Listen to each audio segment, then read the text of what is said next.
The Phoenix Lights, the largest mass UFO sighting in history. Thousands watched a mile-wide craft glide silently over Arizona.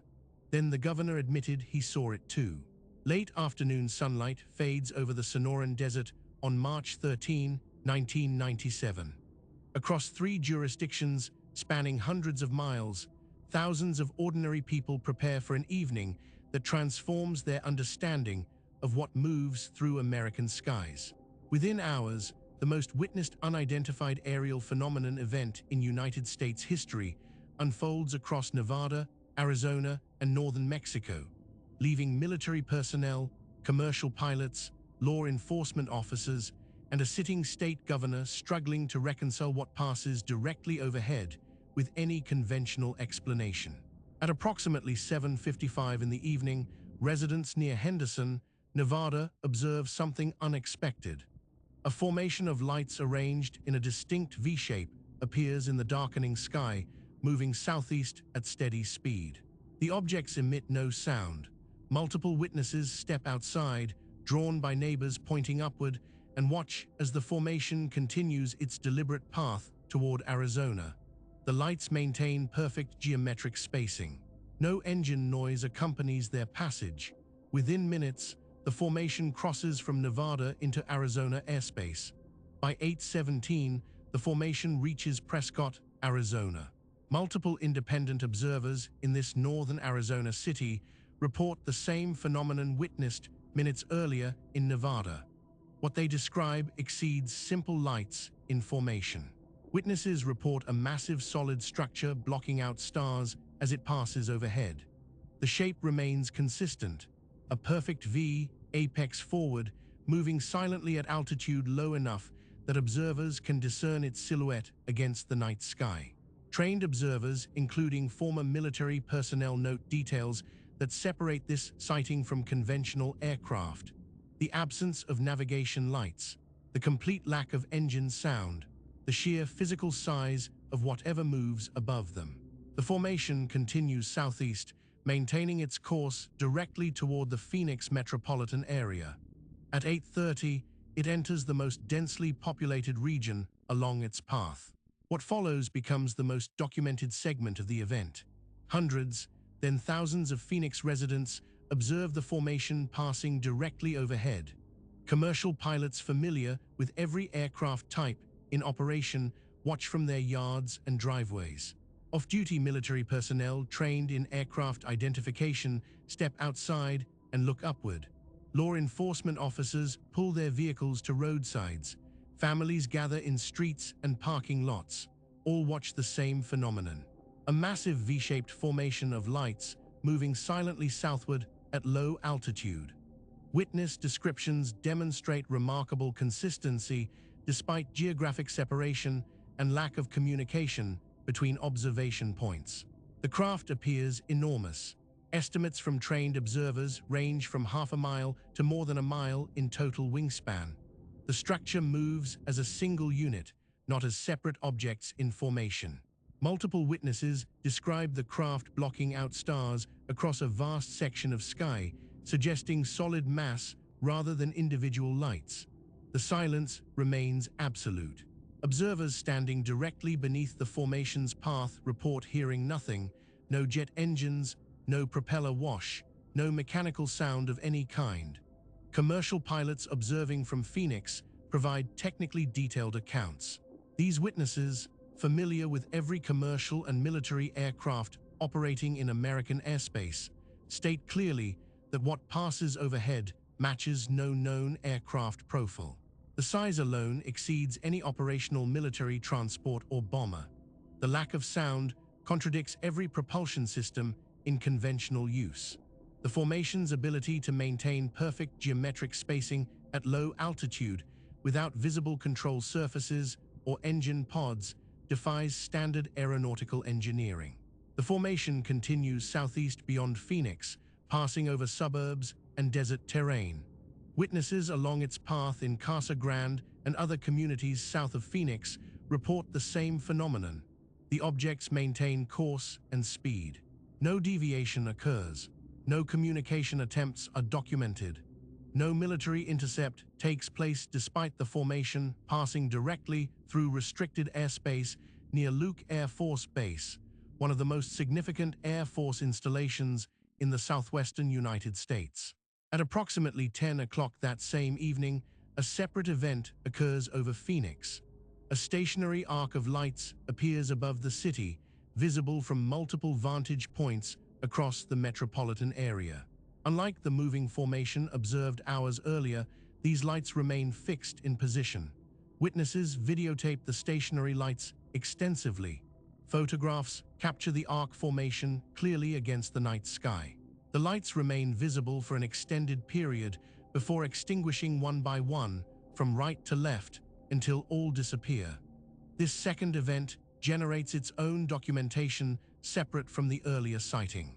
In the days and weeks following March 13th, thousands of witnesses file reports with local media, investigators, and aviation authorities.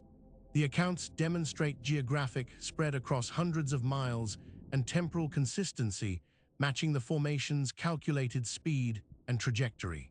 Independent witnesses separated by vast distances describe identical characteristics: V-shaped formation, massive size, complete silence, low altitude, steady southward movement.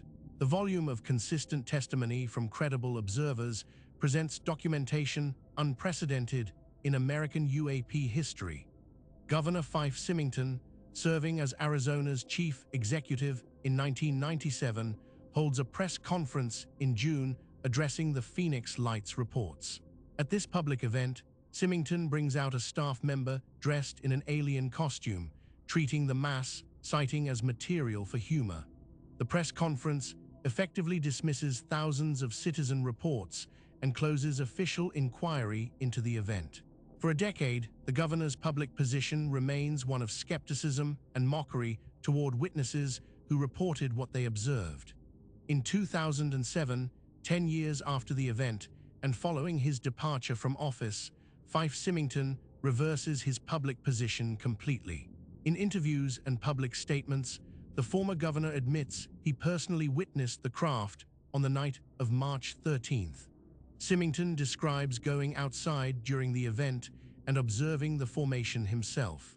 His account matches those provided by thousands of other witnesses: massive size, V-shaped configuration, silent movement, characteristics inconsistent with any conventional aircraft. Symington states clearly that what he observed was otherworldly. His admission carries significant weight. A former governor, with no apparent motive for fabrication and considerable personal credibility cost, publicly confirms experiencing the same phenomenon reported by thousands of ordinary citizens. The United States Air Force eventually addresses the second event, the stationary lights observed at 10 o'clock.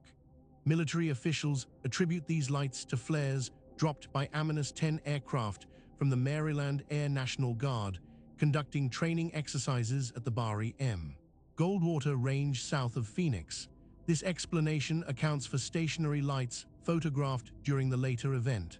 Flare characteristics match aspects of the documented second sighting. Most investigators accept this explanation for the 10 o'clock lights. However, the flare explanation does not address the first event, the massive V-shaped formation observed by thousands across hundreds of miles beginning at 7:55. Flares dropped during training exercises do not move steadily across 3 jurisdictions. Flares do not maintain perfect geometric formation. Flares do not block out stars with solid mass. Flares do not exhibit wingspans exceeding half a mile. The Air Force explanation, while potentially valid for the second event, leaves the primary mass sighting without official resolution.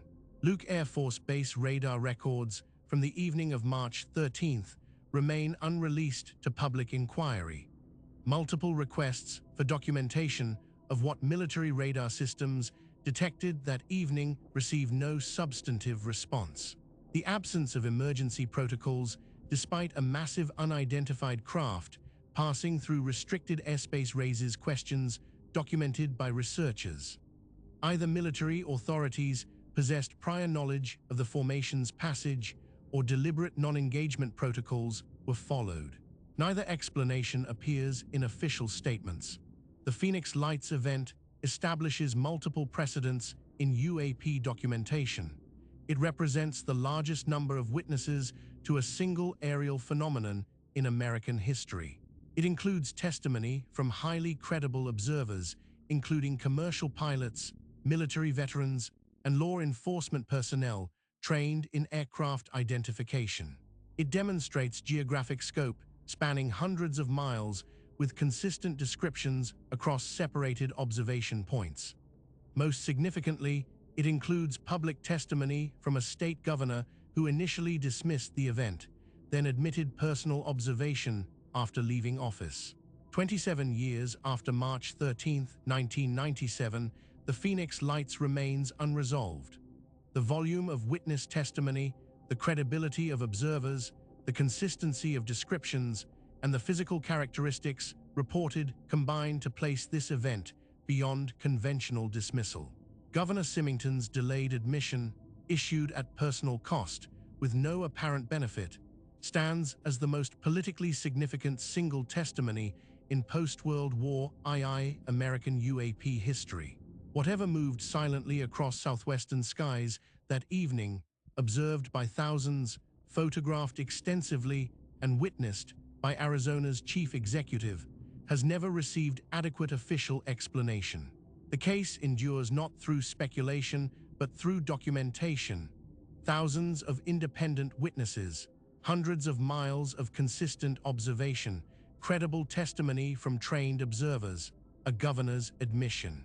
The Phoenix Lights remains the most thoroughly documented mass UAP sighting in American history, witnessed by more credible observers across greater geographic distance than any comparable event. What passed overhead that March evening, massive and silent and unexplained, remains exactly that, unexplained. If you found this case compelling, subscribe to Vanishing Roads for more documented paranormal investigations from around the world. This story was created with AI assistance based on documented case files. All events reference real investigations and reported incidents.